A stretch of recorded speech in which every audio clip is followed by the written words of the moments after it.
Queridos amigos y hermanos, personas interesadas, hoy estamos reunidos para poder dar un nuevo mensaje. ¿De qué va a tratar este nuevo mensaje? Vamos a hablar del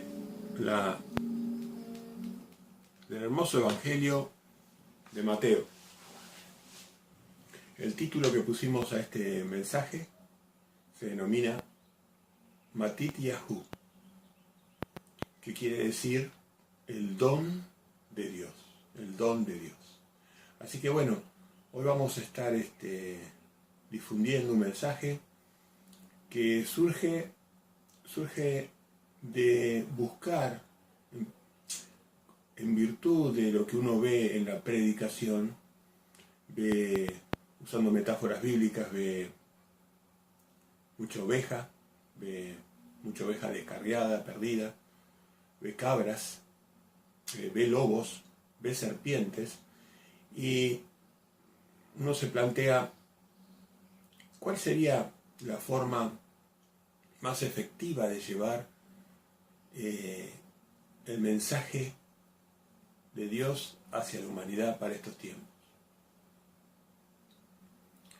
Y una de las maneras que he encontrado yo es recomendar a las ovejas perdidas que lean detenidamente Matit Yahu.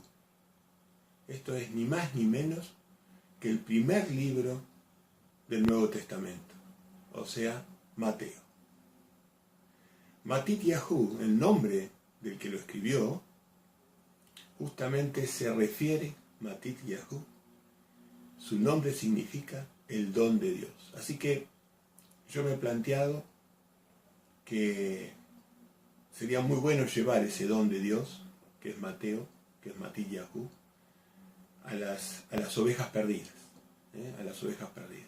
Así que bueno, hoy vamos a tratar este maravilloso tema, que es el libro de Matit Yahu o Mateo.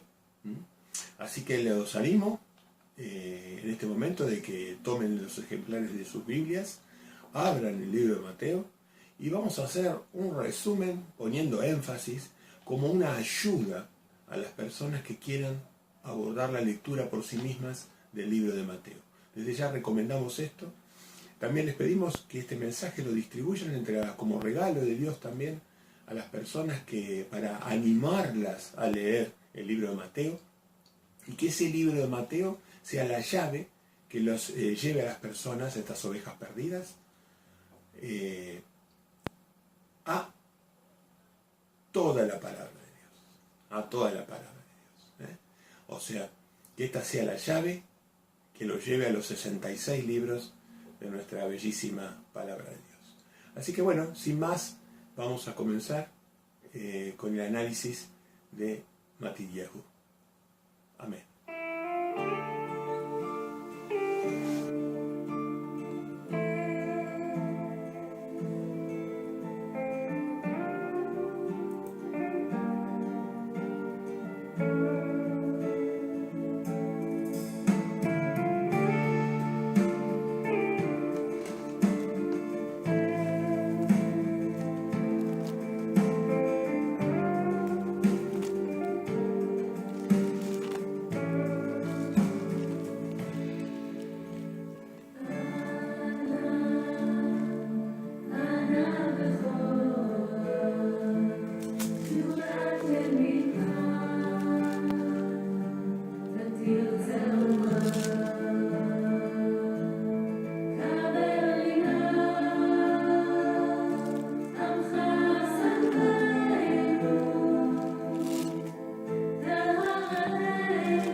Matityahu.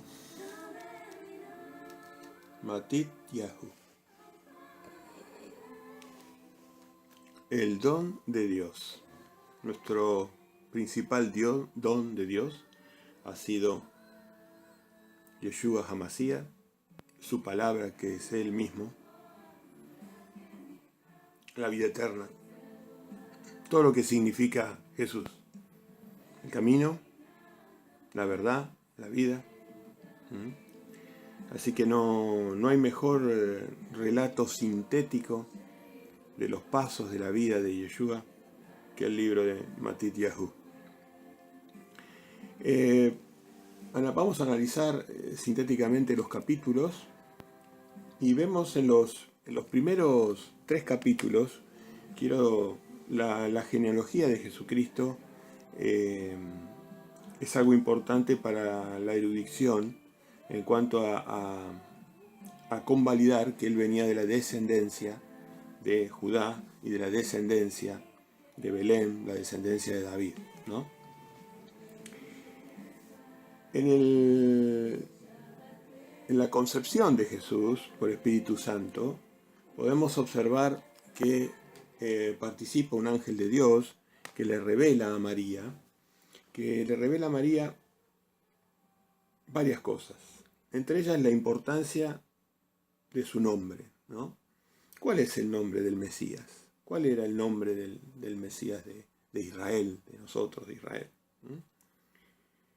El Mesías se llamaría Yeshua, que quiere decir Jehová Yoshia. Jehová salva. Jehová salva.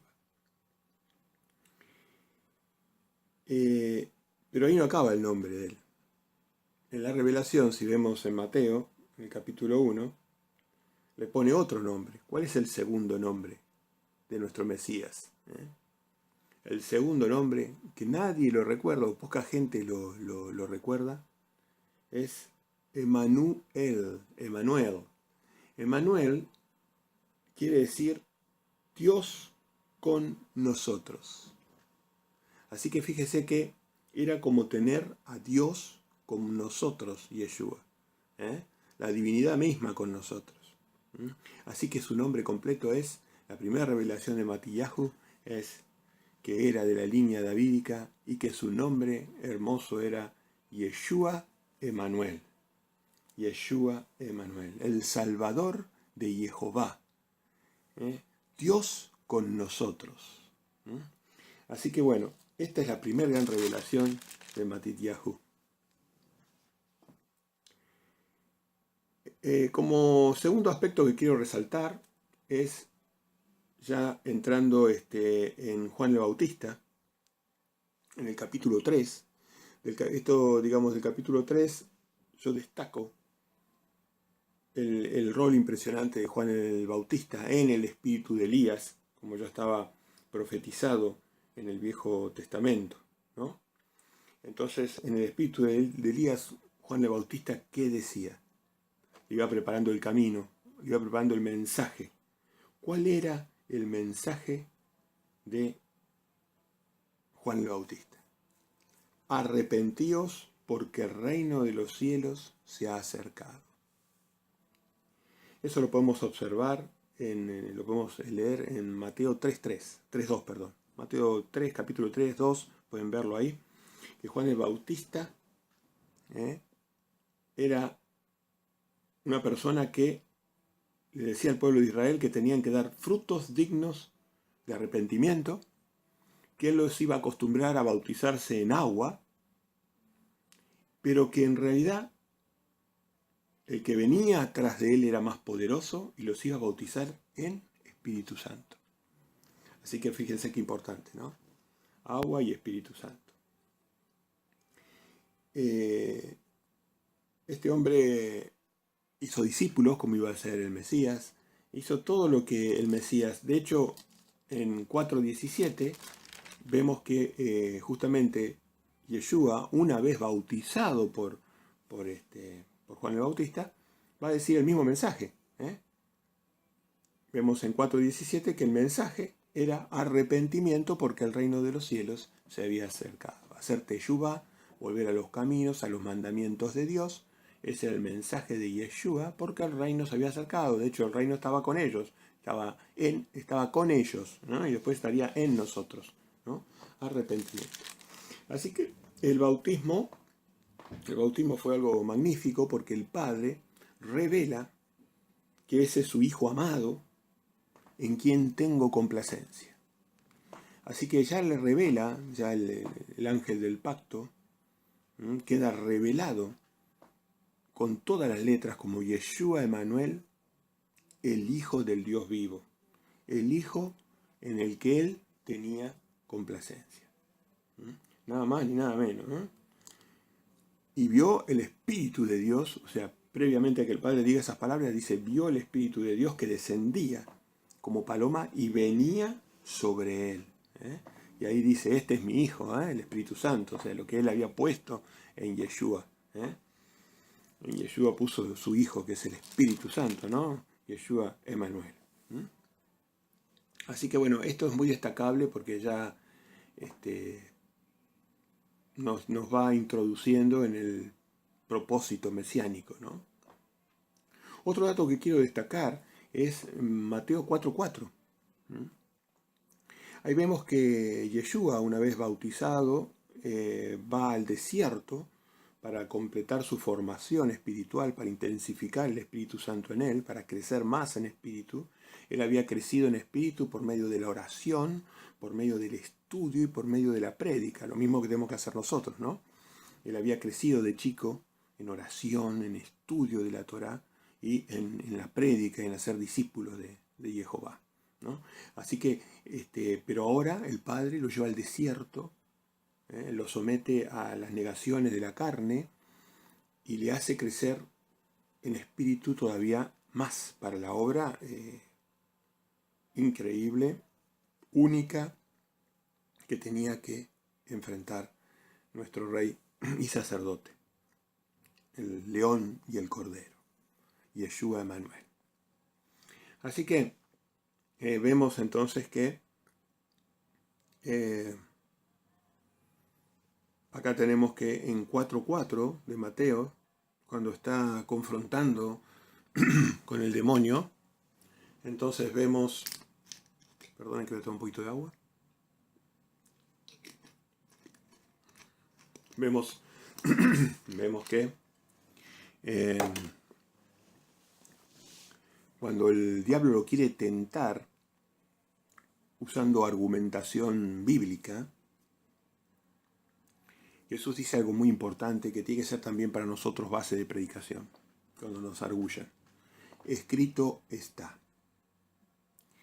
O sea, todas las bases de refutación, él peleó con la espada de su espíritu, con la espada de su boca, con la espada de su espíritu. Escrito está. Lo que estaba escrito ¿en dónde? En la Torá, en el Viejo Testamento, en la Torá y los profetas, y los salmos. Todo eso era lo que escrito está, Satanás. Entonces él puso énfasis en que nosotros teníamos que también proceder de acuerdo a lo que está escrito, no de acuerdo a los pensamientos de los humanos, que pueden ser influenciados por demonios. No, escrito está. Esto no se puede alterar. Así que, y muchas veces lo dijo, así que escrito está. 4:4 es otra cosa, un regalo que nos da Dios para su palabra, para mantenernos en la verdad. Después saltamos al capítulo 5 de Matillahu. ¿Y qué nos dice el 5? Habla de los felices. ¿Usted quiere ser feliz? Yo quiero ser feliz. ¿Queremos ser felices? Bueno, lea bien detenidamente el capítulo 5. Obviamente que como todo lo divino tiene un montón de sutilezas. Los que tienen necesidad de lo espiritual, comienza el camino de la felicidad, ¿no? Y después vamos transitando, ¿no? Los que lloran, los que claman por la justicia, los justos, los misericordiosos, los amorosos, los que quieren paz, los que proclaman la paz. Y después va siguiendo el camino de los felices hasta llegar a los pacificadores.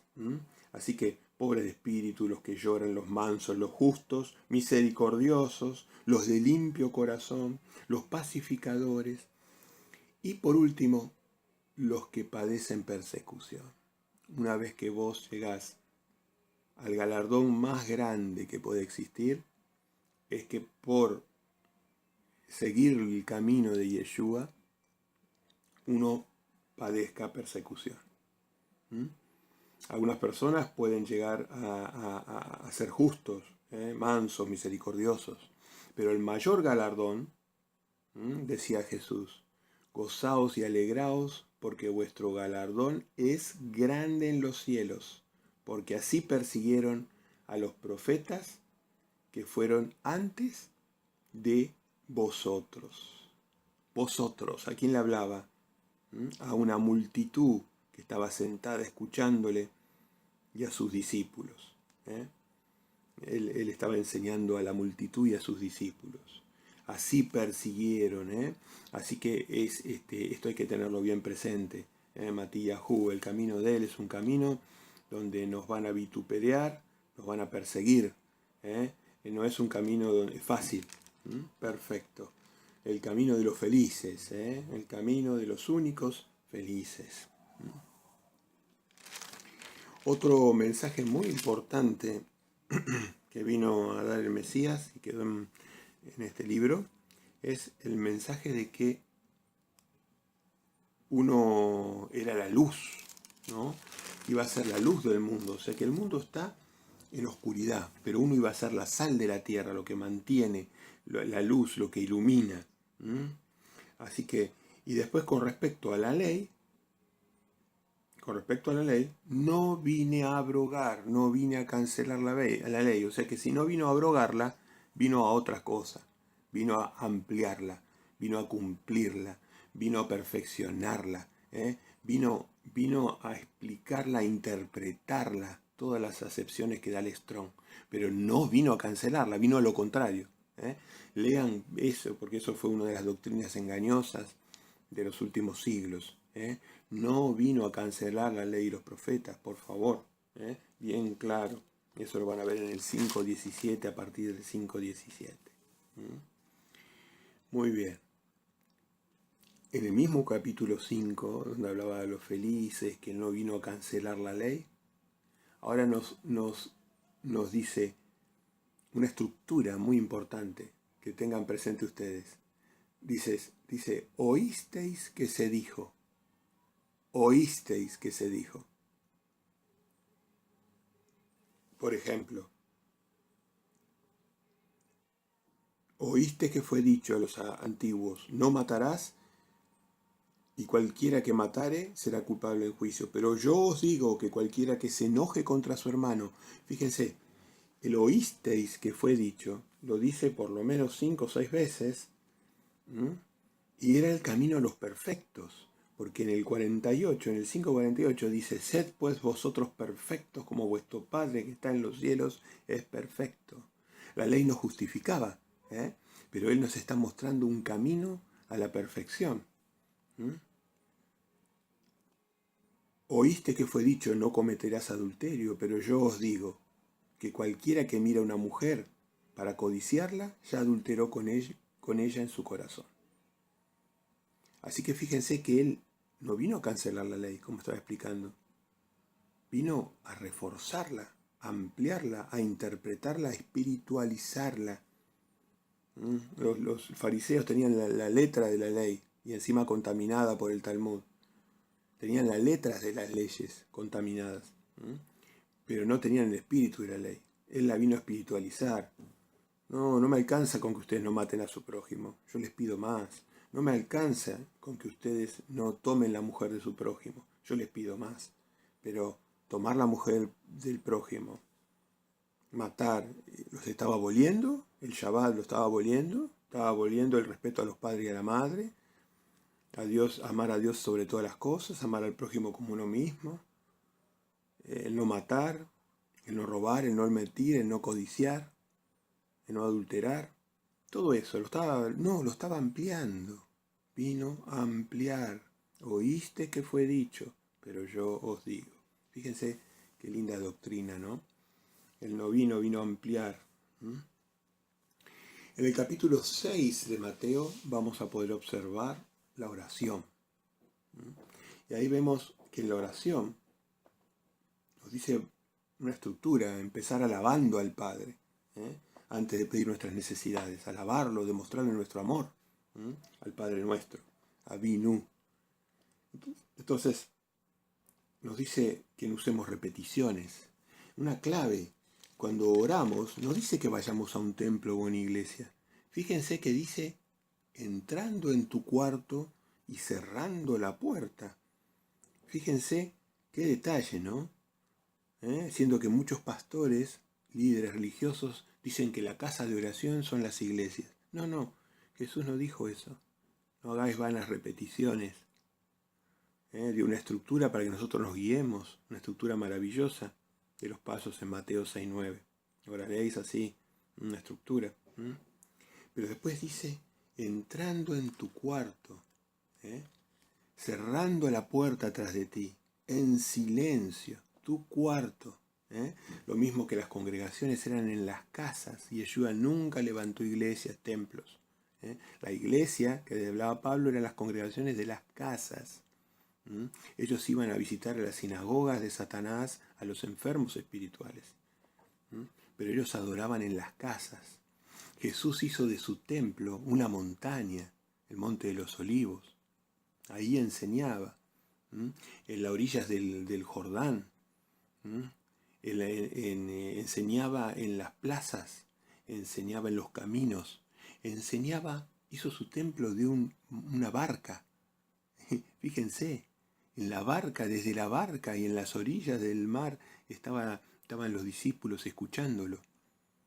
¿En qué le hubiera costado al Hijo de Dios hacerse un templito para él, una iglesia, una sinagoga? No, de ninguna manera. El mensaje es entrando en tu cuarto. Y acá llegamos a la primera maravilla del Espíritu Santo, la oración.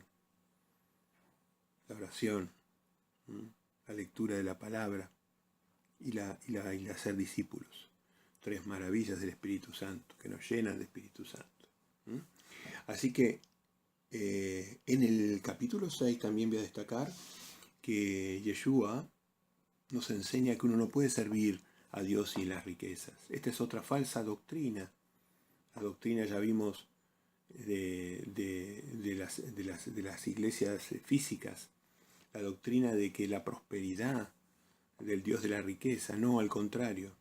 No se puede servir a las riquezas y a Dios. Uno tiene, en Mateo 6:33 dice que uno tiene que poner en primer lugar el reino de Dios y su justicia. En primer lugar. ¿No? ¿En cuánto tiempo usted dedica al trabajo? ¿Cuánto tiempo dedica al esparcimiento? ¿Y cuánto tiempo dedica al reino de Dios? ¿Lo está poniendo en primer lugar? Yo lo estoy poniendo en primer lugar.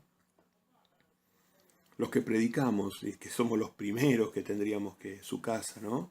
Su pueblo, ¿estamos poniendo en primer lugar? Bueno, este es un objetivo de vida, no es una crítica o algo para ponernos o desalentarnos, al contrario. Es un objetivo de vida poner en primer lugar. Nos vamos a dar cuenta cuando nuestro tiempo a qué lo dedicamos en primer lugar. Nuestro tiempo es el recurso más valioso porque se agota el tiempo. El reino está cerca también. Se nos agota nuestro tiempo y se agota el tiempo de los 6 milenios de la humanidad. Así que bueno, Dios y las riquezas. En el punto del 6 van a encontrar el punto equilibrado de Dios y las riquezas. En el 7, el capítulo 7, quiero destacar varias cosas. Él destaca que hay un camino angosto y una puerta angosta, donde pocos son los que la hallan. El camino de la vida, la verdad, que es Yeshua. Yo soy el camino, la verdad y la vida. Ese camino de verdad y vida que lleva al Padre, lo hallan pocos. En cambio hay un camino ancho donde lleva la destrucción. Y se habla de la destrucción del alma, la muerte segunda, ¿no?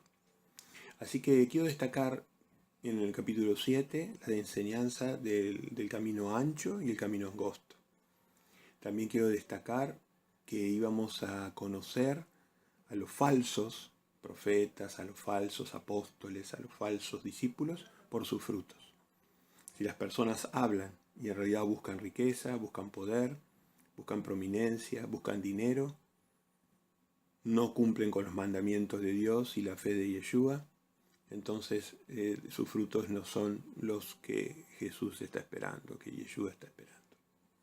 Por sus frutos los reconoceráis, a los lobos, a las serpientes, no por su apariencia ni por sus palabras, por sus frutos, lo que ellos dan, lo que ellos hacen. Si sus frutos van en contra de los mandamientos de Dios y van en contra de la prédica de Jesucristo, estas cosas que estamos diciendo acá, entonces esas personas no son sus ovejas ni sus pastores. Muy bien. Otro aspecto que quiero remarcar son 3 no que da el capítulo 7. Si bien hay más no, ¿no? Pero 3 cosas que él dice no.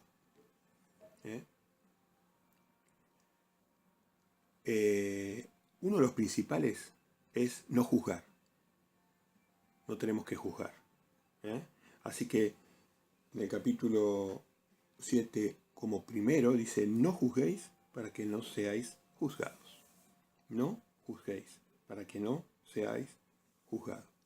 Así que nos tenemos que cuidar muy bien de solamente aclarar los temas con la escritura. Escrito está, vimos en 4.4, pero no juzgar a nadie. No decir: este es una oveja, esto es una cabra, este es un lobo, esto es una serpiente. Eso es juzgar. Eso le correspondía a él, que era juez. Nosotros no. Nosotros decimos: mira, la escrito está, la Biblia dice esto. Yo no estoy de acuerdo con esto, para mí esto está mal, esto es contrario a la palabra de Dios. Pero no atrevernos a juzgar, porque nosotros podemos estar equivocados en nuestro criterio. Así que no juzguemos. Así que no juzgar es el primer criterio. No dar perlas a los cerdos. No dar perlas a los cerdos, ese es otro no muy fuerte. Habla de cerdos, la Biblia, Jesús es muy enfático. Habla de no dar perlas, las perlas estas, a los cerdos. No, después fíjense que hay otros no en Apocalipsis que dice: no, a los tibios los voy a vomitar de mi boca. Dejad que los muertos entierren a sus muertos. O sea, fíjense que Yeshua no es Dios, un Dios como se lo quiso pintar, un Dios débil, un Dios que es solamente misericordia. No, Jesús es misericordia, es justicia, es fe, justicia, misericordia, fe, pero sobre todo empieza en la justicia. Es el mismo Dios del Sinaí. Entonces acá lo han pintado como el Nuevo Testamento, como un Dios que ahora no, ya la justicia de Dios no vale. No, el estilo es el mismo. No tirar margaritas a los cerdos, dejar que los muertos entierren a sus muertos. A los tibios los voy a vomitar de la boca. O sea, no era un Dios, el Hijo de Dios no era un Dios blando, era el mismo espíritu que había en el Sinaí, con Moisés, con David, con los profetas, era la misma personalidad. Así que bueno, y el más importante de los no que yo encuentro es cuando dice: no todo el que me dice Señor, Señor. Hoy estamos plagados de adoraciones que alaban, que hacen lindas músicas, que alaban, dicen muy lindas palabras, muy buenas intenciones, pero no todo el que me dice Señor, Señor entrará en el reino, sino aquel que hace la voluntad ¿de quién? De mi Padre que está en los cielos. No todo el que me dice Señor, Señor, sino el que hace la voluntad de mi Padre que está en los cielos. Hay que recordarlo esto, cuál es la voluntad de Dios, sus mandamientos, que tengamos fe en su Hijo y que seamos misericordiosos. La misericordia, Entonces, otras 3 cosas importantísimas. Dijimos: oración, palabra y hacer discípulos. Justicia, que son los mandamientos, misericordia y la fe en el Yeshua. Recibir al Hijo de Dios, al Hijo del Dios vivo. Otro aspecto que vale la pena marcar en el capítulo 7 es cuando él presenta su doctrina como una roca donde podemos edificar nuestra casa.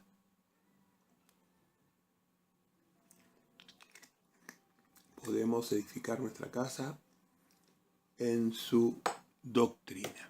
Qué maravilloso, ¿no? Maravilloso.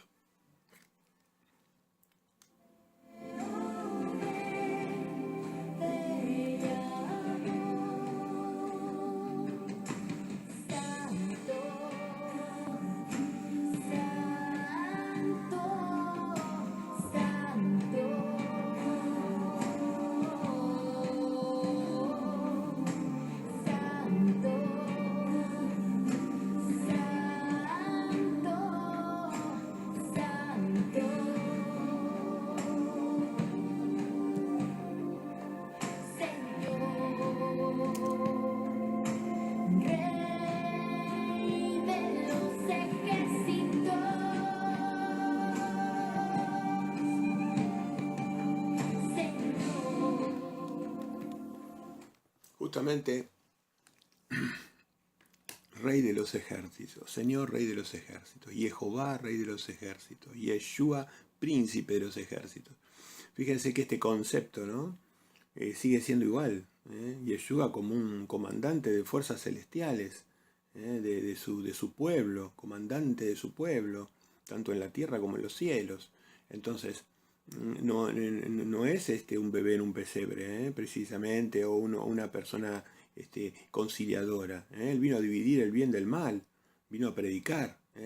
Y fíjense que en Apocalipsis nos muestra de vuelta al frente de sus ejércitos, de los ejércitos de Jehová. ¿Y qué viene a predicar? No, viene a eliminar a la maldad. Eso significa matar gente, eliminar naciones. Es una guerra santa. Así que esos ejércitos que él habla son ejércitos que vienen a dividir el bien del mal. O sea que los mismos ejércitos que se veían con Josué cuando tenía que derribar Jericó y exterminar a la gente, es el mismo ejército, los mismos ejércitos que van a venir en Apocalipsis. Es el Señor, el príncipe y el rey de los ejércitos. Así que bueno, su doctrina es la roca sobre la cual cuando venga el agua y golpee no nos va a llevar nuestra casa. Su doctrina es esa roca. Ahora ya pasando al capítulo 8, vemos ahí los milagros. ¿Qué importancia tenían los milagros? Bueno, por un lado nos mostraba sus credenciales de hijo de Dios vivo.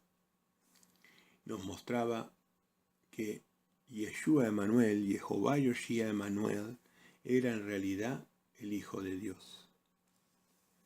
¿Qué decían la historia romana y la historia judía, los historiadores opositores a Yeshua?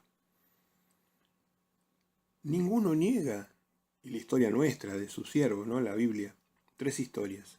¿En qué convergen estos 3 testigos? Convergen en que Yeshua hacía milagros. Las 3 historias. Los romanos dejaron registrados que a través de Flavio Josefo dejó registrado que hacían milagros, no sabían en virtud de qué. Ellos no sabían en virtud de qué. Los cristianos sabíamos, los seguidores de Yeshua sabíamos que siempre supimos que era por el poder de Dios, el Espíritu Santo, y sus opositores, la prole de víboras, los judíos que no lo son, estos decían que lo hacía por el poder de Belcebú. Estaban pecando contra el Espíritu Santo. Así que los milagros del capítulo 8, vamos a ver, si los leemos cada uno de ellos, vamos a ver que estos milagros dan cuenta de las credenciales de Hijo de Dios. Nunca nadie pudo hacer las cosas que él hizo cuando estuvo pisando la santa tierra de Jerusalén. Nadie pudo hacer las maravillas. También otra cosa importante es que él ligó las enfermedades con los pecados. Los pecados con las enfermedades. O sea que nosotros al alejarnos de los pecados nos estamos curando de muchas enfermedades. Vaya a saber si no todas las enfermedades, ¿no? Quizás algunas las hemos heredado de los pecados anteriores. El pecado de Adán que nos transmitió fue la muerte, no la enfermedad. La enfermedad viene por nuestros propios pecados y por los pecados de nuestros padres, que heredamos en los genes. Enfermedades genéticas y enfermedades propias. Y a su vez las propias las podemos trasladar a una predisposición genética. Así que bueno, el capítulo 8 nos va a hablar de los milagros. Y hace una separación, van a ver, entre cuando dice Jesús que dejar que los muertos entierren a los muertos, y en cuanto a los justos, que dice que cuando mueren están durmiendo. O sea, dice, los muertos entierran a sus muertos, habla de muertos.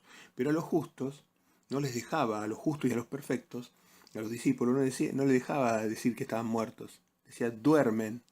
Qué diferencia, ¿no? Es un Dios de vivo, Jehová. Entonces, los muertos entierran a sus muertos, pero lo demás, los justos y los perfectos, duermen. Perfecto. Los milagros de Yeshua, sus grandes credenciales. Nadie de los 3 testigos pudieron negar sus credenciales, que hacía milagros. En la historia del Sanedrín los judíos dicen que era un mago egipcio. No sabían cómo explicar, que hacía por el poder de Belcebú. Increíble. Y estaban pecando contra el Espíritu Santo. Porque ya el Padre no puede hacer más. Hizo hasta milagros para que creyeran en Él. No creían en la palabra, no creían en nada esta gente. Bueno. En el capítulo 10 vemos que Yeshua, bajo oración, comisiona a los 12 apóstoles, las 12 columnas, ¿no?, del templo espiritual. Esto con los 12 apóstoles, que son los 12 enviados, 12 columnas de su templo espiritual, formado por la piedra del fundamento, que era él, según nos explicó el apóstol Pedro en su carta, y bloques de piedra, que somos nosotros, que somos la piedra viva, y apóstoles o mensajeros, que son 12, que son la columna. Así que nuestro templo no es material, es un templo espiritual que nosotros llevamos cuando vamos haciendo discípulos, casa a casa, ciudad a ciudad, plaza a plaza, iglesia a iglesia. Esta es la verdadera doctrina de Yeshua, ¿no? El templo va con uno es la piedra. Ustedes es un templo de piedras vivas, estamos hablando, ¿no? Bueno, entonces les dio a estos 12, los comisionó, porque apóstol quiere decir enviado. Básicamente el apóstol es un enviado. Los envió a predicar, a ser discípulos. En ese momento, más que nada, a dar testimonio. El énfasis estaba no tanto en los discípulos, sino en dar testimonio de que el reino de los cielos se había acercado y que tenían que arrepentirse la gente. Lo mismo que hoy, pero hoy tenemos que agregar a ser discípulos. Bautizarlos y enseñarles los mandamientos. Así que les dio autoridad. ¿Para qué? Les dio autoridad para predicar, les dio autoridad para expulsar demonios y de esa manera curar a las personas. Nos dijo que no debíamos temer a los que matan el cuerpo, sino más bien al que tiene el poder de matar al alma en el infierno. Y el infierno justamente es otra doctrina falsa, el infierno de tortura. No, el infierno significa, según Apocalipsis 21:8, la muerte segunda. Entonces dice, no teman a los que pueden, nos dice a nosotros, no teman a los que puedan matar el cuerpo, sino más bien tenganle temor a los que pueden, al que puede matar el alma. Así que el infierno es una doctrina sádica. El infierno como visión del lugar de tortura. Es una metáfora de la muerte segunda, la muerte que no hay resurrección. Muerte primera, muerte segunda.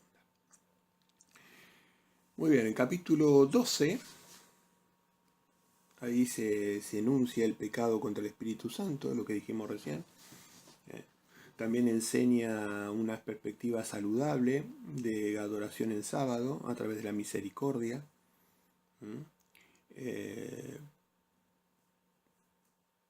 La perspectiva saludable del sábado, no vino a cancelar el sábado, no vino a abolir los 2 mandamientos sagrados que hay en la Santa Torá. el mandamiento sagrado, digamos, cuando uno ve los 10 mandamientos, el mandamiento número 4, que es del Shabbat, es santo. Menos iba a abolir un mandamiento santo, ¿no? Que el Padre lo había apartado, santificado. Pero el sábado, el cual él representaba porque era el Señor del sábado, y nosotros entramos en su descanso si seguimos sus pasos, pero eso no quiere decir que el mandamiento no siga válido. Aunque la señal del pacto hoy sea otra, que es el amor el amor ágape entre los hermanos, las señales que nosotros damos de hacer discípulos, del amor entre nuestros hermanos, aunque las señales cambiaron, ahora el sábado como mandamiento, como elemento que usa Jehová para santificar a su pueblo, sigue vigente, perfectamente vigente. Bueno, eso lo hemos explicado muchas veces. Y también otra palabra dura de Yeshua, demostrando que no era un Mesías blandito, sino que dijo, ¿quiénes son mis hermanos y mi madre? Fíjense, ¿no? ¿Quiénes son mis hermanos y mi madre? De nuevo, los que hacen la voluntad de mi Padre. La mujer de Dios, la madre, es los que hacemos la voluntad de su Padre, que está en los cielos. Lo mismo en nuestros hermanos. ¿Quiénes son? Los verdaderos hermanos que tenemos en la vida son los que cumplen la voluntad de Dios. Los mandamientos, la misericordia y la fe en su Hijo, en su reino, en el plan de redención. Esos son mis hermanos y mi madre.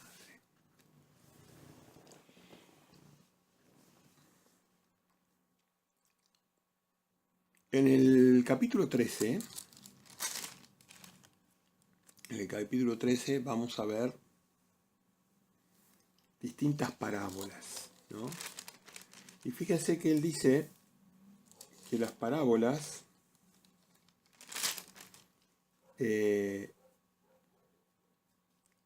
¿cuál era el propósito de las parábolas? Lo voy a leer directamente de la Biblia en el capítulo 13, 10 de Matityahu. Entonces, acercándose los discípulos, le dijeron, ¿por qué les hablas por parábolas? ¿Por qué en el capítulo 13 empiezan todas las parábolas? ¿Por qué les hablas en parábolas? Y él respondiendo, les dijo, porque a vosotros os es dado saber los misterios del reino de los cielos, mas a ellos no le es dado. Porque a cualquiera que tiene se le dará, y tendrá más, pero al que no tiene aún lo que tiene, le será quitado. Fíjense si era blandito el Mesías, era estricto. Porque a vosotros os es dado saber los misterios del reino de los cielos. O sea, él escondía las enseñanzas, de manera que las personas no merecedoras no pudieran entender. Pero él dice, escoge la vida, en Deuteronomio 30. Arrepiéntete. La misericordia de Dios está para los que se arrepienten, los que vuelven a sus caminos, a sus mandamientos, a sus fiestas, a todas las instrucciones divinas. Ese es el arrepentimiento legítimo, el camino, que es de mandamientos, de fiestas, estatutos, decretos, recomendaciones. Claro, no nos escudemos en que algunas recomendaciones, algunos estatutos, algunos decretos hayan cambiado, porque obviamente se hizo ajustes. Pero de ninguna manera podemos justificar que de repente el pacto abrámico se haya cumplido en la descendencia de Yeshua y hoy no nos tengamos que circuncidar. O que Yeshua abolió la necesidad de matar a la gente por pecados capitales. Entonces, ¿hubo cambios? Sí, claro que hubo cambios, pero no en la ley de Dios, no en la ley de los mandamientos, no en las fiestas sagradas que son la sombra profética de todas las cosas que van a pasar. Si no celebramos las fiestas no vamos a entender de qué nos habla el Apocalipsis.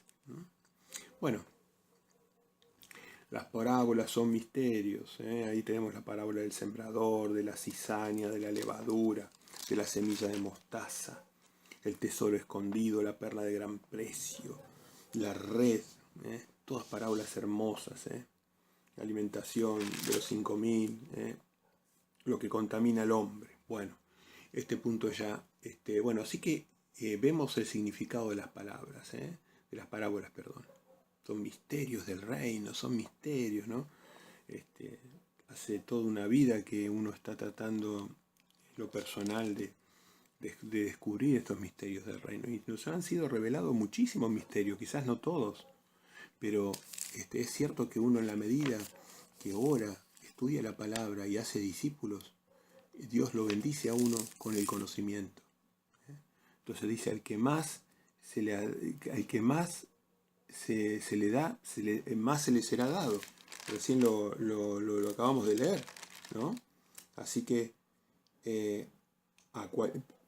estrictamente dice el 13:12, a cualquiera que tiene se le dará. Al que tiene se le dará. Y tendrá más, pero al que no tiene, aún lo que tiene le será quitado. Porque va a venir el demonio y va a sembrar ideas o doctrinas que no son verdaderas. Así que este sería uno de los puntos que yo quiero destacar.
Muy bien.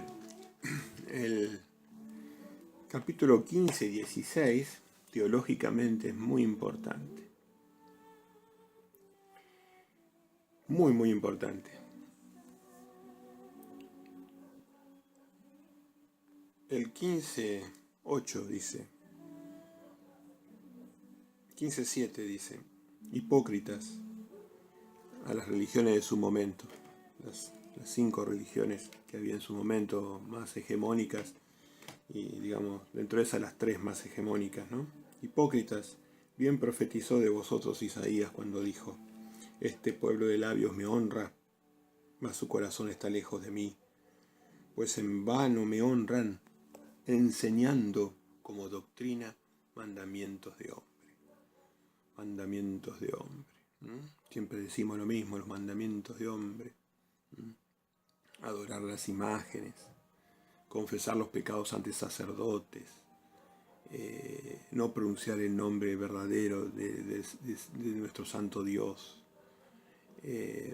no hacer discípulos, decir que eso es para los pastores, poner el énfasis en las iglesias, todas las enseñanzas, no participar de los emblemas en la Santa Cena, no comer la carne de Jesús ni la sangre de Jesús, todas doctrinas de hombre. No sé, cada religión va incorporando doctrinas de hombre. La Trinidad, un Dios trino, siendo que siempre el Hijo respetó al Padre como mayor que Él, y estando en unidad a Él como un matrimonio. bueno, y todas estas doctrinas, una vez salvo, siempre salvo, donde toda la Biblia dice que por sus obras vamos a ser declarados justos o injustos, perfectos o imperfectos ante Dios, inclusive los abominables, todo por obras. La salvación se puede perder. Así que bueno, acá dice, enseñando como doctrinas mandamientos de hombre, pierden tiempo, en vano me adoran los que me adoran. Este pueblo de labios me honra, mas su corazón está lejos de mí, pues en vano me honran. Y ahí mismo en el 16 habla de la levadura de los fariseos, en el 16.5, que explica en el 16.12.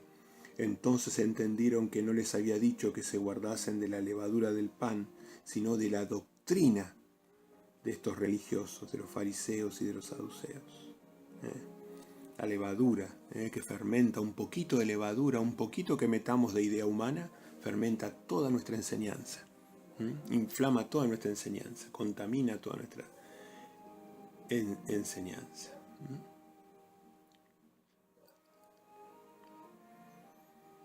Fíjense que algunos quieren disimular la misericordia de Jesús.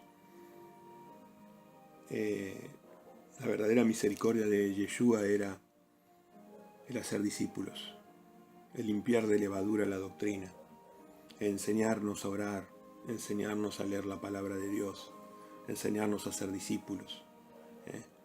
Esa era la misericordia.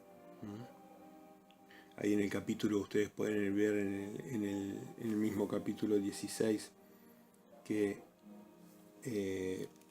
vemos que, por ejemplo, se pasaba predicando a las ovejas perdidas 3 días, y no comían esos 3 días. Entonces, por ejemplo, hizo un milagro a 4.000 en el 15:32. Dice, tengo compasión de la gente porque allá hace 3 días que están conmigo y no tienen que comer, y enviarlos en ayunas no quiero, no sea que desmayen en el camino. O sea que fíjense que el énfasis no estaba puesto en las necesidades de la carne. La misericordia pasaba por darles vida eterna. El agua esa que daba vida eterna, esa era la misericordia. La sed y el apetito de hacer la voluntad de su Padre, de que hagamos la voluntad de su Padre, ese es nuestro alimento. Así que la misericordia está puesta, el énfasis de la misericordia está puesta, según Yeshua, en otras cosas. No solamente en lo más evidente, que son las necesidades del cuerpo. Muy bien. Otra cosa que quiero destacar de esta maravillosa carta de Matillahu es el mensaje de Mateo 16:16. La gran revelación que se le dio a Pedro. ¿Recuerdan cuál es la gran revelación de Pedro? Muy importante la gran revelación de Pedro.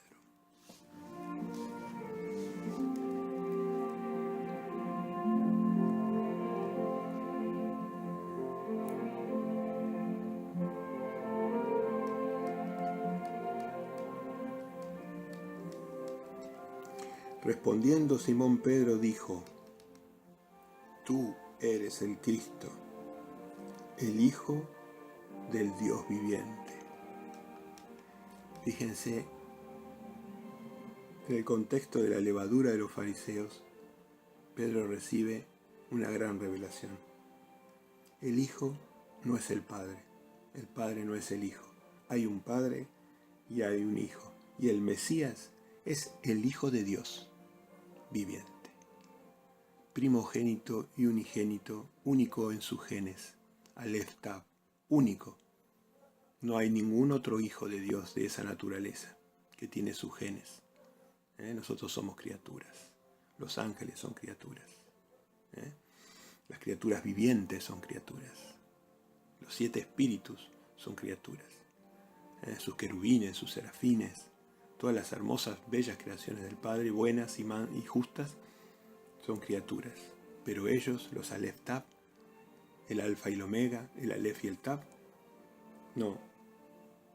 Ellos son Dios, Dios Padre y Dios Hijo, Cristo, el Hijo del Dios viviente. Qué revelación. Mateo 16, 16.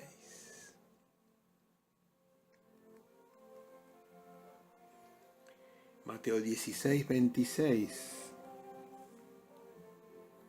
Fíjense la falsedad de las doctrinas también en el contexto del 16 de la levadura. Dice, porque ¿qué aprovechará el hombre si ganare todo el mundo y perdiere su alma? ¿O qué recompensa dará el hombre por su alma? O sea que se podía perder el alma. La muerte segunda podía matar el alma. ¿Y qué dice el 27? Porque el Hijo del Hombre vendrá en la gloria de su Padre con sus ángeles y entonces pagará a cada uno conforme a su obra. Mire qué importante. Mateo 16, 26. A cada uno conforme a su obra. Entonces, ¿cuáles son las obras que nos pide? Nos pide que oremos, que aprendamos su voluntad, su santa palabra, y que hagamos discípulos, bautizándolos y enseñándoles sus mandamientos. Esa es la obra que usted le puede dar, que yo le puedo dar, que las congregaciones le pueden dar al Mesías y a su Padre.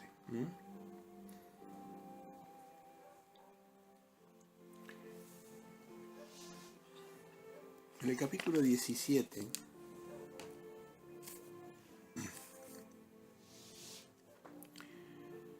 vemos una hermosa enseñanza que es la transfiguración.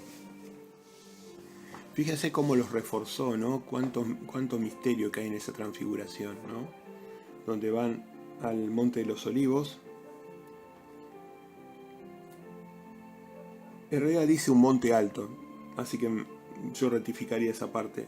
Yo asumo que es el monte que estaba al oriente, el monte que él frecuentaba, que era el Monte de los Olivos, ¿no? Pero no, dice, estrictamente dice 17.1, 6 días después Jesús tomó a Pedro, Jacobo y a Juan. 3 referencias, ¿no? Y los quería fortificar.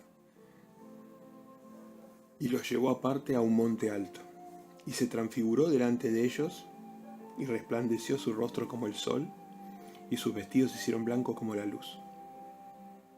Y aquí les aparecieron Moisés y Elías hablando con él, un Dios de vivos. Así que esto no dice que es una visión, es algo que estaba sucediendo. Estaban reunidos Yeshua, Moisés y Elías. O sea, Moshe, Eliyahu, Yeshua. Y por el lado de los testigos, que estaban, evidentemente había 3 testigos y 3 testigos, ¿no? 3 y 3.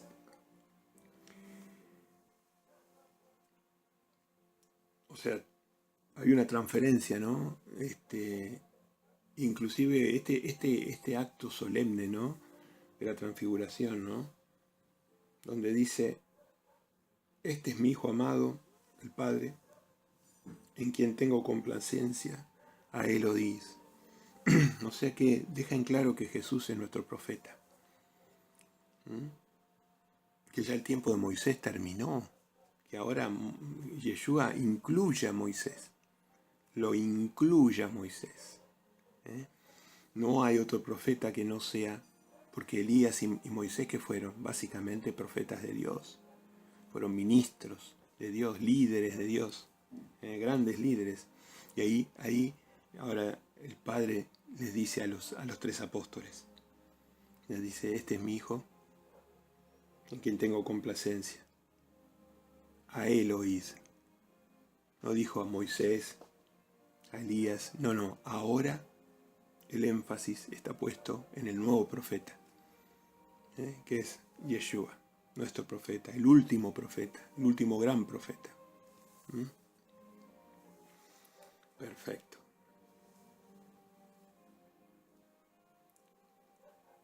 Así que bueno, esto lo quería destacar del capítulo 17.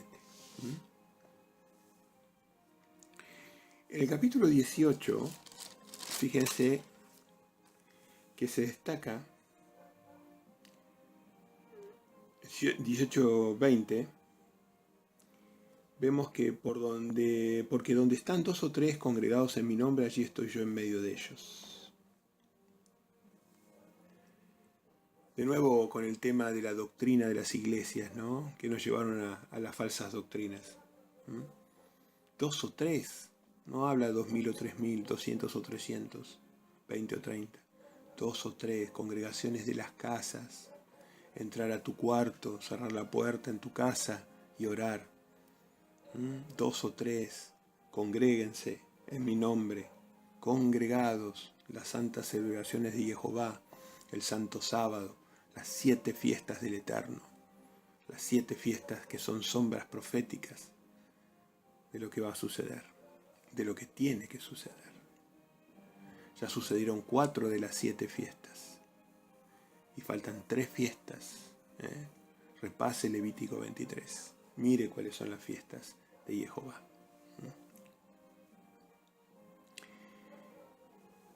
Y ahora nos acercamos a Mateo 19:17.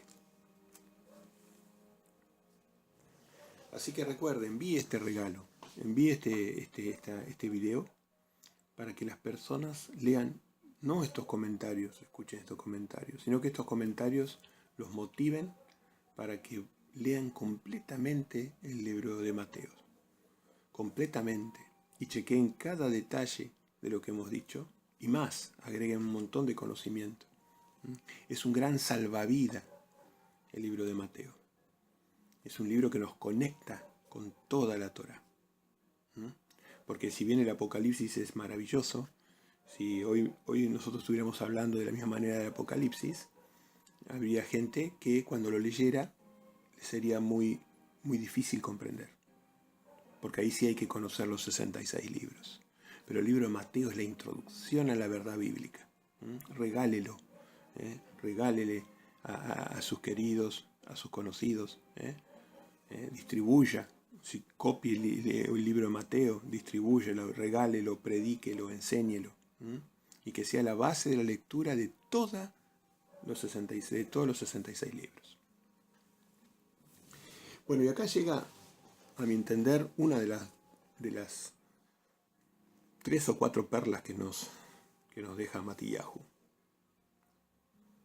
Ya la hemos comentado muchas veces y la voy a seguir comentando, espero que toda mi vida. Mateo 19:17.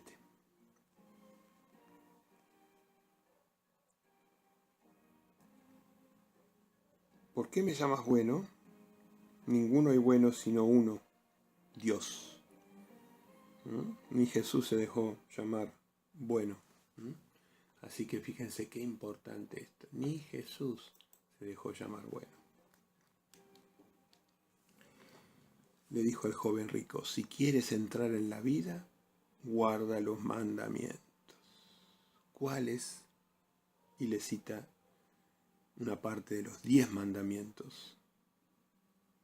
En un relato no exhaustivo de los 10 mandamientos de Moisés. La justificación cumpliendo los mandamientos era una condición necesaria para la vida. No hay vida sin cumplir los mandamientos. Después estaba el camino de los perfectos, ¿se acuerdan que vimos? Que exige muchas más cosas. Pero la vida empieza con los mandamientos de Dios. El amor del respeto, el amor a Jehová. No respetamos a Dios, no respetamos a nosotros mismos, no respetamos al prójimo, no vamos a tener vida. Y los que no tengan vida van a tener muerte segunda. Y la misericordia de Dios, que está entre las 3 cosas importantes, justicia, misericordia y fe. Justicia, misericordia y fe. Justicia, que son los mandamientos, misericordia y fe. Mandamientos, misericordia y fe. Las 3 cosas, la misericordia de Dios es para los que se arrepienten, no para los que no se arrepientan. No usen la misericordia de Dios para justificar sus pecados. Eso no va así, Hay que arrepentirse, volver al camino de Dios, al camino de sus mandamientos, de sus fiestas, de su conocimiento, de su Torá.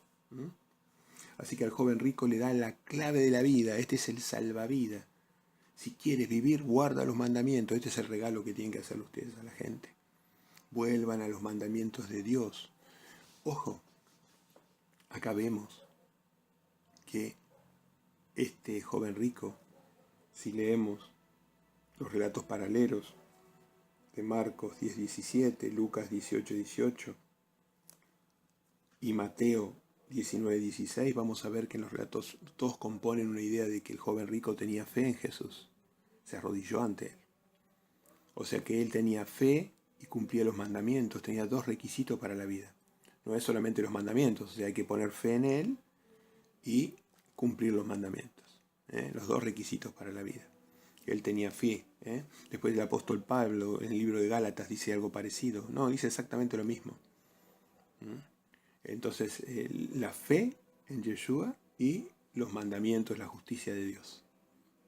Este es el salvavidas, agárrense y enséñenlo a otras personas, hagan misericordia, sean misericordiosos, lleven a la gente al arrepentimiento. Muy bien. Después en Lucas 10:25 se ligan esos 10 mandamientos a los dos mandamientos más grandes, de amar a Dios y amar al prójimo, como uno mismo. Muy bien. En Éxodo 20 van a encontrar los 10 mandamientos, que son el salvavidas, junto con la fe del Mesías, que la encuentran en el Nuevo Testamento. Y en Apocalipsis 11:19 se ve que los juicios de Dios son contra el arca del pacto que contiene los 10 mandamientos. En el capítulo 21,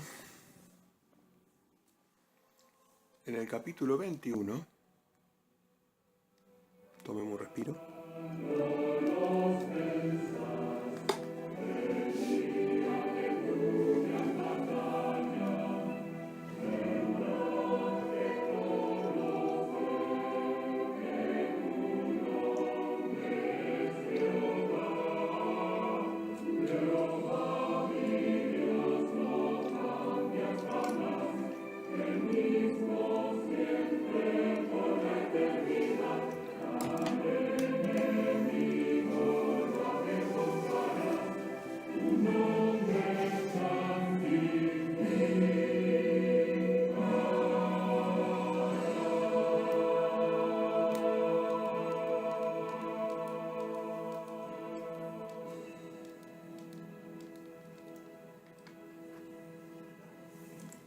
En los días previos a la Pascua, en el capítulo 21, se ve la entrada triunfal en Jerusalén, arriba del pollino, ¿no? Algo teológicamente muy simbólico, no nos vamos a meter en eso, pero sí quiero resaltar en el capítulo 21 la maldición de la higuera estéril. Ustedes saben que el Padre representó a su pueblo, a su nación, por árboles.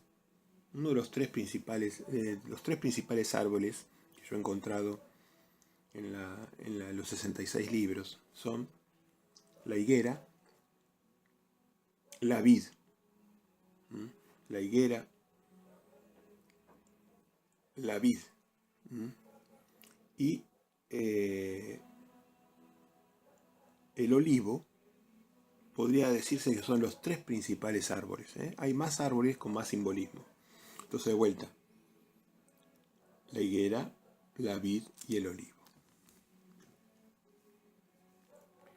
Nosotros hemos sido injertados en la higuera. ¿Qué dice Romanos 11, capítulo 17? ¿Nosotros fuimos injertados en la higuera?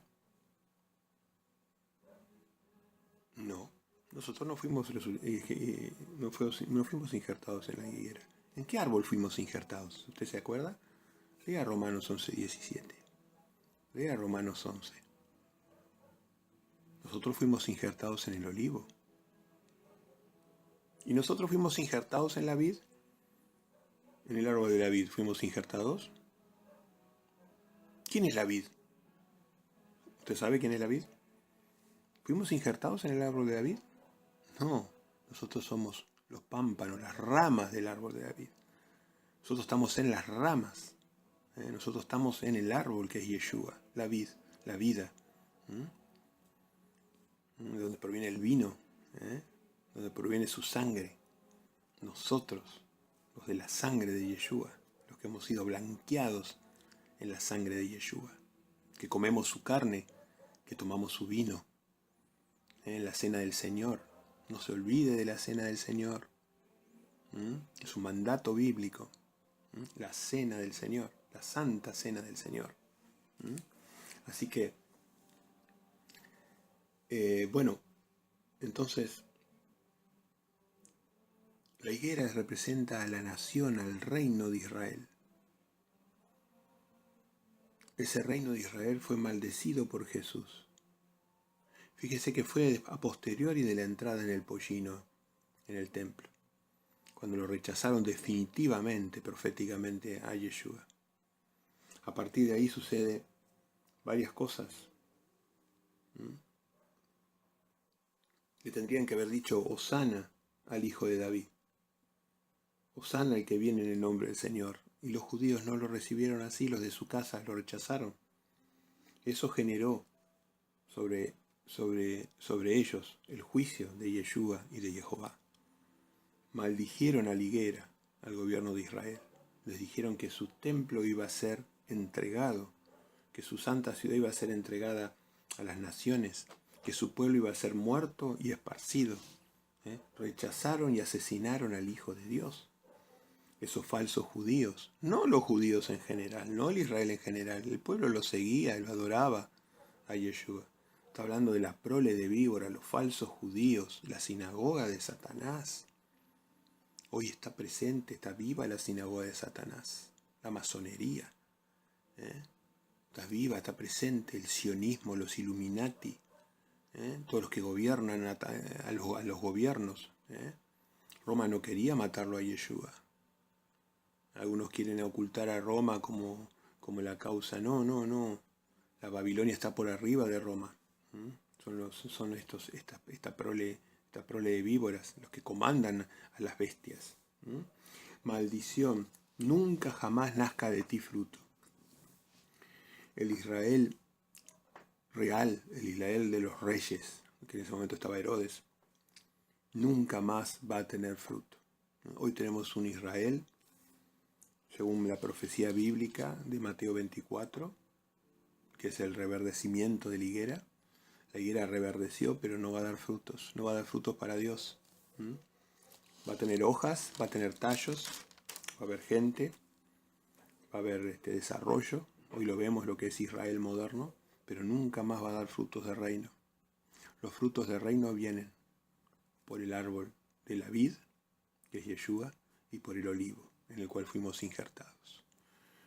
El árbol de la vid somos nosotros parte, y en el árbol de las raíces judías, entonces tenemos la vid, que es Yeshua, y el olivo, que es el Viejo Testamento.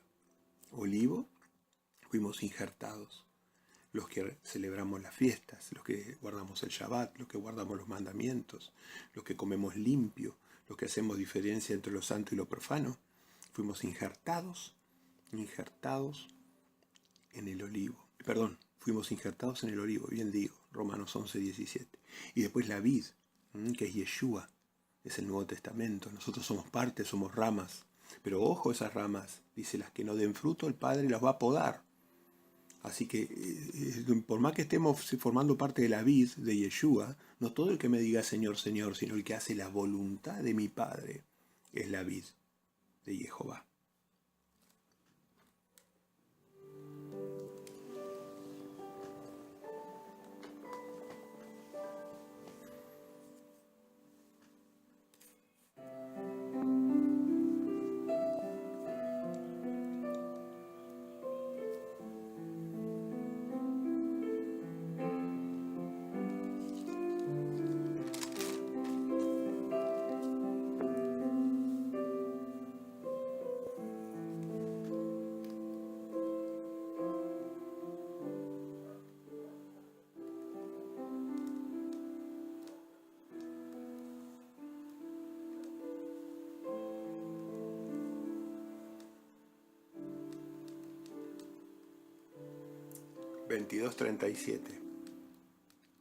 Amarás al Señor tu Dios con todo tu corazón, con toda tu alma y con toda tu mente. Este es el primero y grande mandamiento. Y el segundo es semejante. Amarás a tu prójimo como a ti mismo. De estos dos mandamientos depende toda la ley y los profetas. En el capítulo 23:3, Jesús revela que lo que sucedía en las sinagogas no todo estaba mal, porque lo que pasaba era que los líderes religiosos hablaban de la Santa Torá y hablaban de otros libros, pero cuando hablaban de Moisés, decían cosas que leían la Torá, la voluntad del Padre. Entonces Jesús nos dice a los discípulos, nosotros, así que todos los que os digan que guardéis, guardadlo y hacedlo, mas no hagáis conforme a sus obras, porque dicen y no hacen. Fíjense que lo que nos está diciendo acá, que nosotros separemos por los frutos, como vimos recién en el Mateo 7. Hay gente que dice que habla bien de la Torá, pero todavía no lleva fruto, no hace obras. Las obras, ¿cuáles eran los frutos? Los frutos eran la misericordia, la santidad, el hacer discípulos. Esos son los frutos, la misericordia, la santidad, la justicia, el hacer discípulos, la fe en Yeshua. Estos son los frutos de los árboles, el fruto de la vid, el fruto del olivo.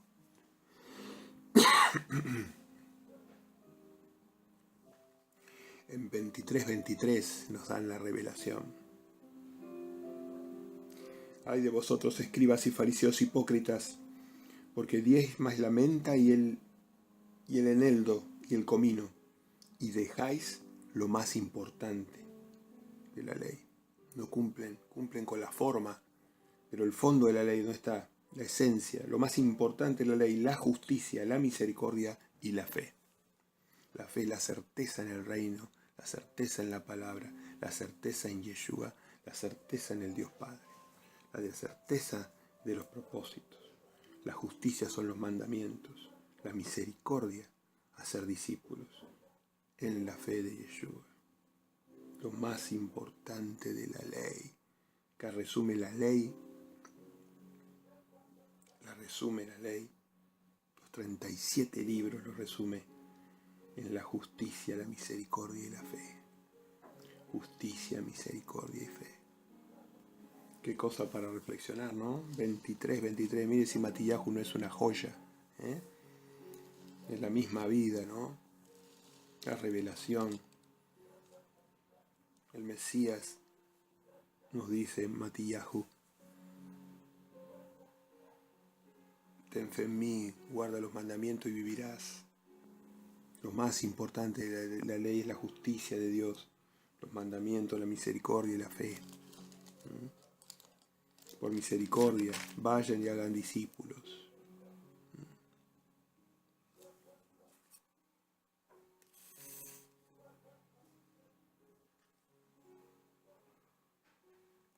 Y justamente en 23:37, a consecuencia del rechazo que recibió Yeshua,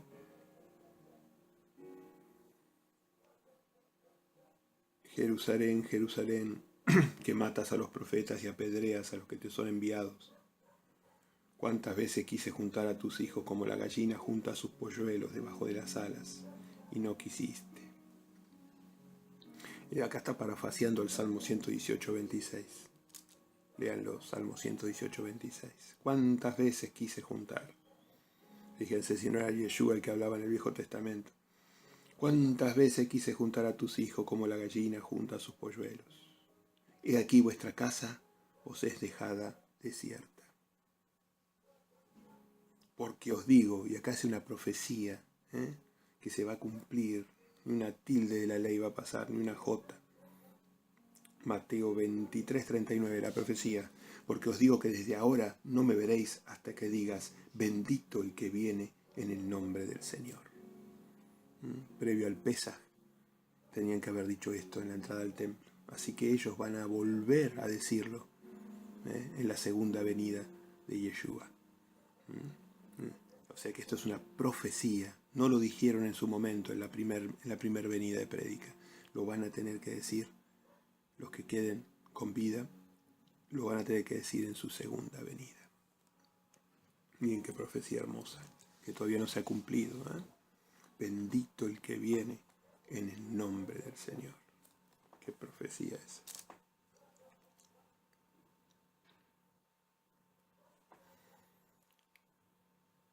Ahora saltamos a Mateo 24.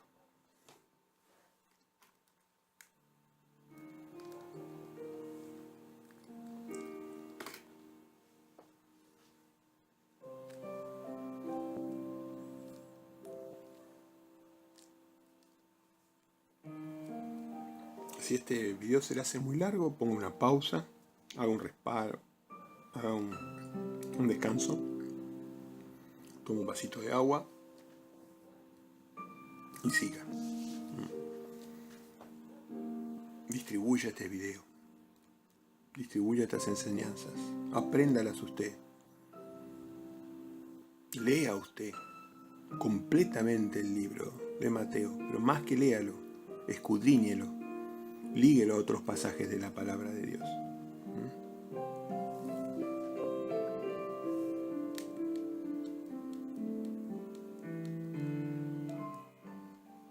Mateo 24. Las señales del fin. ¿Cuántas cientos de veces hemos leído este capítulo, Mateo 24? En mi caso. Y cada año, cada vez que uno lo vuelve a releer, va sacando nuevos detalles. Maravilloso, poderoso, Mateo 24.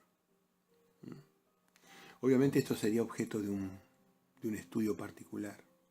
Pero acá en Mateo 24, número santo 24, los 24 ancianos. Mateo, el libro 1 del Evangelio, 1:24. Ahí vemos todas las señales, de la destrucción del templo, que fue en el 70, ya cumplida la señal de su venida, todavía no cumplida, y del fin del siglo, del último siglo. Ahí muestra cómo durante la apostasía Satanás iba a torturar al pueblo, iba a generar falsos profetas, falsas iglesias, todo lo que es la apostasía, ¿no? Habla de la señal de la higuera, lo que decíamos recién, en 1948, cuando se restituye el Estado de Israel como Estado, casi después de 2 milenios, que quedó abandonada. Habla de las señales que va a haber en los terremotos, las señales en los cielos que va a haber cuando esté pronta a venir la venida del Mesías. Habla de un falso Cristo en particular, que la gente iba a creer que estaba en el desierto, en los aposentos. Habla de un falso Cristo que tenía que venir. Habla del día y la hora, que la gente en general no lo iba a conocer, dice el apóstol Pablo, pero ustedes no están en la oscuridad. Habla que este tiempo iba a ser como Noé, como Lot, la humanidad ocupada de sus cosas, y no van a estar velando. Y nos dice a nosotros que nosotros estemos velando. Van a estar ocupadas en casarse, en tener hijos, familias, trabajos, pero no en hacer la voluntad de Dios. ¿Cuál es la voluntad de Dios? ¿Cuál es su camino? Usted ya lo descubrió acá, cuál es la voluntad de Dios. Usted ya lo sabe. Entonces, los demás van a estar como el día de Noé, como el día de Lot, sin velar. Las vírgenes necias son los religiosos necios, que no van a estar velando, no van a tener el aceite que viene del olivo de Israel. no han sido injertados, no tienen aceite, no han sido injertados. Las vírgenes sabias o prudentes son las que tienen el aceite, han sido injertadas, tienen el aceite, dan frutos, tienen olivo, tienen fruto. Así que nosotros tenemos que estar velando porque tenemos la lámpara, que es la palabra de Dios. Pero las otras vírgenes, las necias también tienen, las 5 vírgenes necias también tienen la palabra, pero no tienen aceite, no fueron injertadas. Otros van a ser removidos de la vid porque no dan frutos. Frutos de misericordia, frutos de justicia, frutos de fe, a ser discípulos. También marca el 24 una diferencia entre un siervo fiel y un siervo que no es fiel. ¿Quién era el fiel cuando llega Yeshua? El que está dando alimento, que está dando de comer del olivo, que está dando de comer de la vid, que está dando de comer del pan sin levadura. Pan sin levadura. Agua pura, pan sin levadura. Olivo.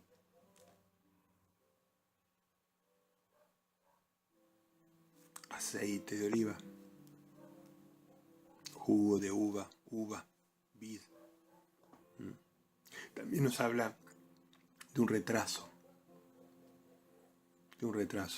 Por eso mismo, si bien los que estudiamos profundamente la Biblia, sabemos el día y la hora, porque la Biblia no llega al cálculo del día y la hora.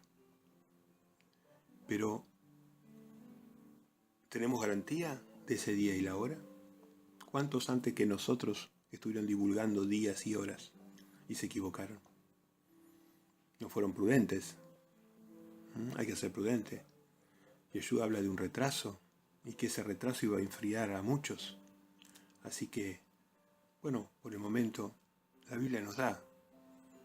El apóstol Pablo dice que nosotros no íbamos a estar en la oscuridad para no saber el día y la hora.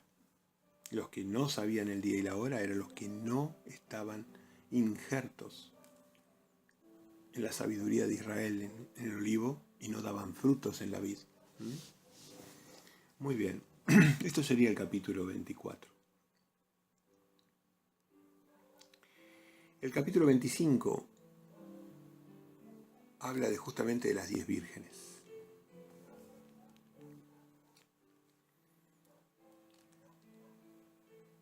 El 25 habla de las 10 vírgenes. Las 5 que entraron a las bodas y las 5 que no entraron. A partir de un clamor en la medianoche. Ese es un misterio que no tengo revelado todavía. ¿Qué será el clamor de medianoche? Porque todas las vírgenes, tanto las necias como las sabias, las prudentes, van a estar dormidas. Todos los que no se contaminan con Babilonia igualmente van a estar dormidos, pero va a haber un clamor. Y ahí, ante el clamor, ¿serán los 144.000 el clamor?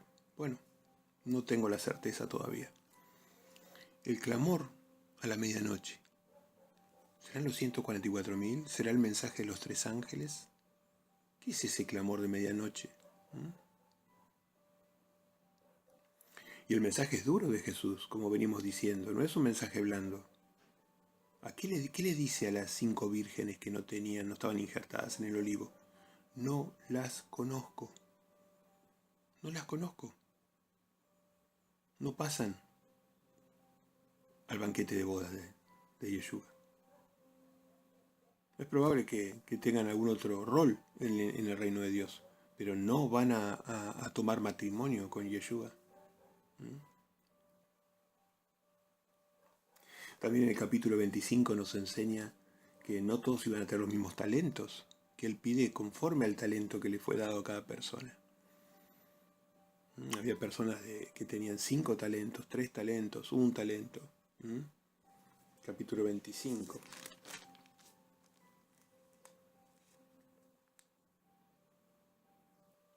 Cinco talentos, 2 talentos, 1 talento. O sea, cada uno de acuerdo a sus talentos tiene que dar fruto. No se ponga excusas. yo no me debo poner excusas tampoco. Me falta esto, me sobra esto, me faltó esto. No tengo esto, no tengo lo otro. Todos tenemos algún talento. El que menos tiene un talento, tiene que dar frutos también. Siervo malo y negligente, ¿sabías que ciego donde no sembré y que recojo donde no esparcí? ¿Qué está diciendo Yeshua? Yo soy exigente, un Dios celoso y fuerte. Soy exigente. Respondiendo su señor le dijo, siervo malo y negligente, ¿sabías que ciego donde no sembré y que recojo donde no esparcí? Quitadle pues el talento y dadlo a lo que tiene 10 talentos. Así que teníamos de a 10 talentos, de 5, de a 3, de 5, de a 2, perdón, y de a 1 talento. Qué linda esta enseñanza, esta parábola, ¿no? De los talentos.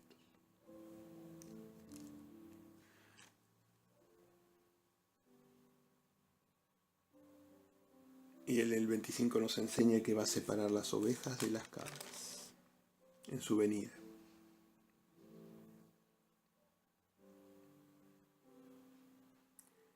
Y al siervo inútil, al que no va a estar dando alimento, echarle en las tinieblas de afuera y allí será el lloro y el crujir de dientes.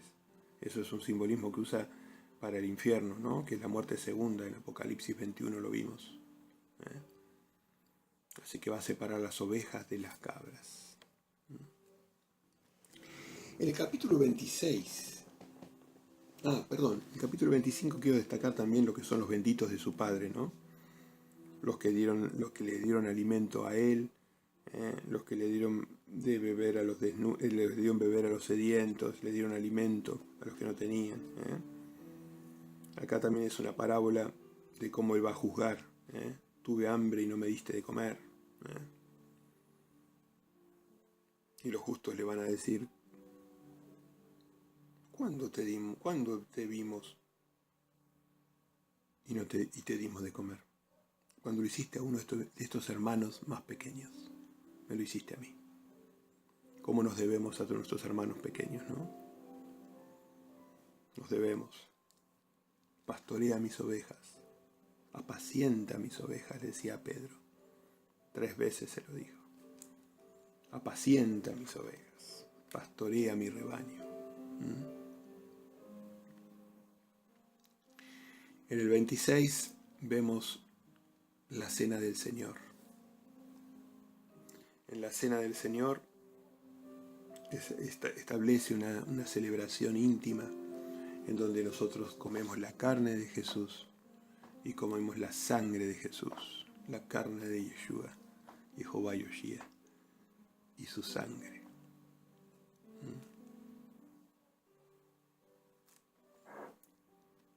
Cada año hacemos esto en memoria de Él hasta que Él venga,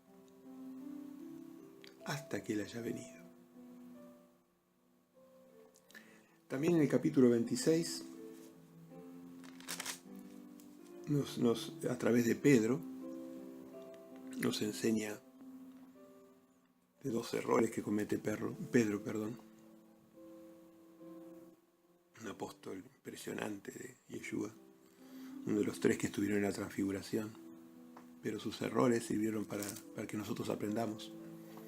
Él quiso defender a Yeshua con la espada, y Jesús, Yeshua, Jehová Yoshia, Emmanuel Yeshua Emmanuel dijo que el que tomara la espada, por la espada iba a morir.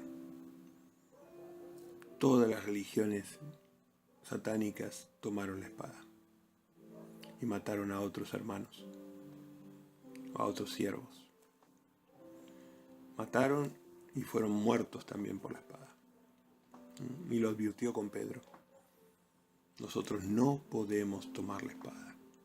Y otra cosa que advirtió en el capítulo 26 es el poder de la oración. 3 veces le dijo Yeshua a Pedro que orara en el Getsemaní. Y 3 veces Pedro no hizo caso. Y eso ocasionó que después durante 3 veces lo negara por miedo al hombre. Así que las dos enseñanzas que nos dejó Pedro a través de sus errores fueron de no tomar la espada y persistir en la oración en los momentos de prueba. En el 27, Yeshua dice que la sangre, fíjense 27-25, como el pueblo, los falsos judíos, sin culpa, y respondiendo todo el pueblo dijo: su sangre sea sobre nosotros y sobre nuestros hijos. Miren cómo se condenan, ¿no? Pobrecitos, ¿no? Los hijos de estos impíos. Qué mal le fue al pueblo de Israel estos 2000 años. Qué mal. Qué mal. Cómo se condenaron. Asesinando al justo de los justos, al misericordioso de los misericordiosos, al santo de los santos, al rey del universo, a Yeshua HaMashiach. Este es Jesús, el rey de los judíos, dice el 27-37.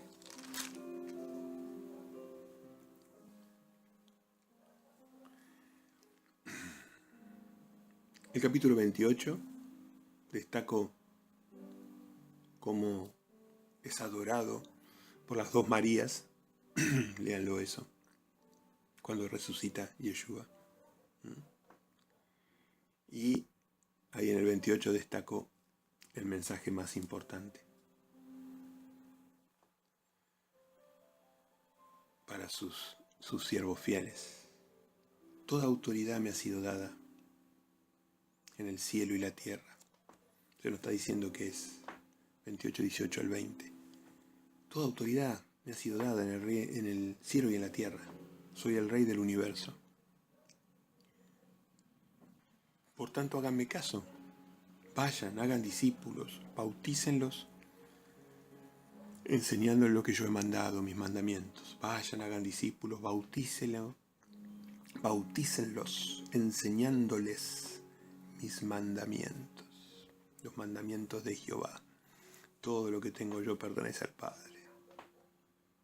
Todo lo mío es de Él, lo de Él es mío. Es un matrimonio. Padre, Hijo, Espíritu y Esposa. Jehová, Ya Jehová, Yoshia Emanuel.